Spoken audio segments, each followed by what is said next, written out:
Hakim Tunggal Pengadilan Negeri Jakarta Selatan Sulistyo Muhammad Dwi Putro menolak permohonan pra-peradilan yang diajukan mantan Menteri Agama Yakut Khalil Qomas. Putusan tersebut dibacakan dalam sidang pada Rabu 11 Maret 2026. Dalam putusannya, hakim menyatakan seluruh permohonan pra-peradilan yang diajukan pemohon tidak dapat dikabulkan. Pengadilan menilai penetapan status tersangka terhadap Yakut telah dilakukan sesuai dengan ketentuan hukum yang berlaku.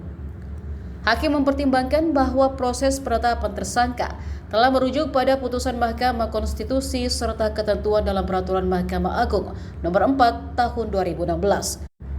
Selain itu, sejumlah alasan yang diajukan pemohon dinilai telah menyentuh pokok perkara sehingga tidak relevan untuk diuji dalam mekanisme pra-peradilan.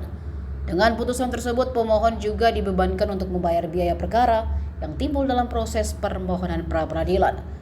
Sebelumnya, tim kuasa hukum Yakut menilai penetapan kliennya sebagai tersangka oleh KPK tidak memiliki dasar hukum dan bukti yang cukup. Dalam sidang pra-peradilan terkait perkara kuota haji tambahan 2024, tim advokat yang dipimpin Melissa Anggraini menyatakan penetapan tersangka seharusnya memenuhi ketentuan pasal 90 ayat 2 Undang-Undang Nomor 20 Tahun 2025 tentang KUHP.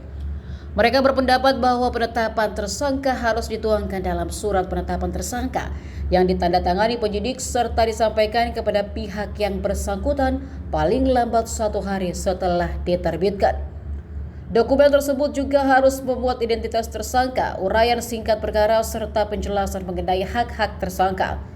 Pihak kuasa hukum menyebut kliennya hanya menerima surat pemberitahuan penetapan tersangka tertanggal 9 Januari 2026. Tanpa disertai surat penetapan tersangka sebagaimana dipersyaratkan dalam aturan tersebut. Mereka juga menyoroti bahwa penyidikan yang secara khusus menetapkan subjek tersangka terhadap Yakut baru dimulai pada 8 Januari 2026. Pemohon sebagai tersangka setelah mengumpulkan dan memperoleh jelasan terjadinya pidana berdasarkan dua bukti, yaitu sebagaimana bukti T 47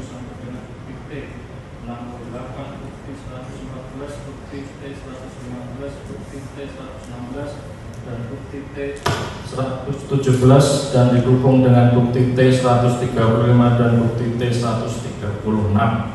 Menimbang pada demikian, termohon sebagai tersangka telah memenuhi ketentuan dalam putusan Mahkamah Konstitusi Nomor 21 Tahun 2014, ketentuan pasal 90 ayat 1 ayat 2 ayat 3 Undang-Undang Nomor 20 Tahun 2025 tentang Kitab Undang-Undang Hukum Acara Pidana serta Peraturan Mahkamah Agung Republik Indonesia Nomor 4 Tahun 2016 tentang larangan peninjauan kembali putusan pra-peradilan, maka petitum kedua beralasan hukum untuk ditolak.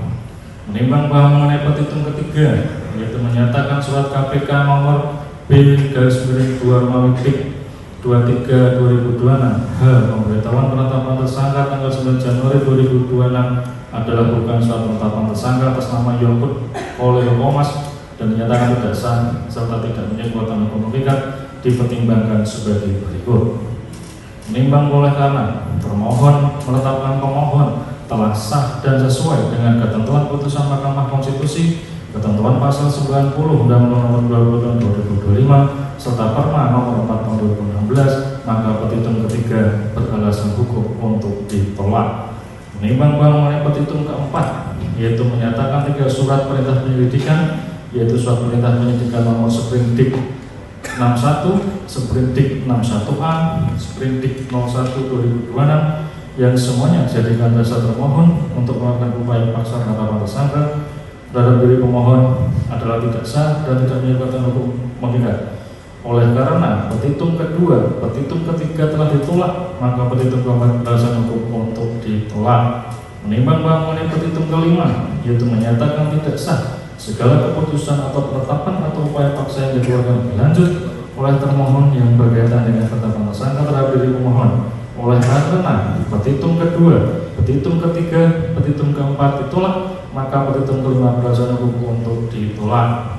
Menimbang bahwa dengan demikian permohonan pra-peradilan pemohon ditolak untuk seluruhnya, maka pemohon dibebani untuk membayar semua biaya perkara yang timbul dalam permohonan ini yang jumlahnya akan ditentukan dalam amar putusan di bawah ini. Perhatikan pasal 90 ayat 1 ayat 2 ayat 3 Undang-Undang Nomor 20 Tahun 2025 tentang Kitab Undang-Undang Acara Pidana serta peraturan yang berkaitan dengan perkara ini.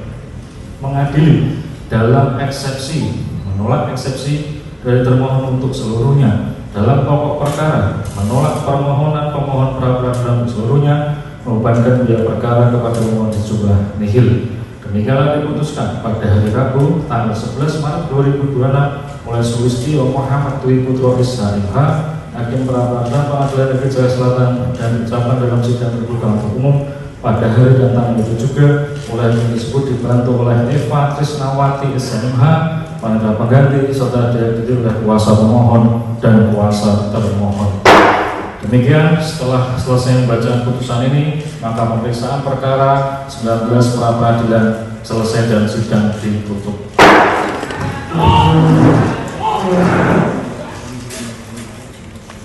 Download Tribun X sekarang, menghadirkan lokal menjadi Indonesia.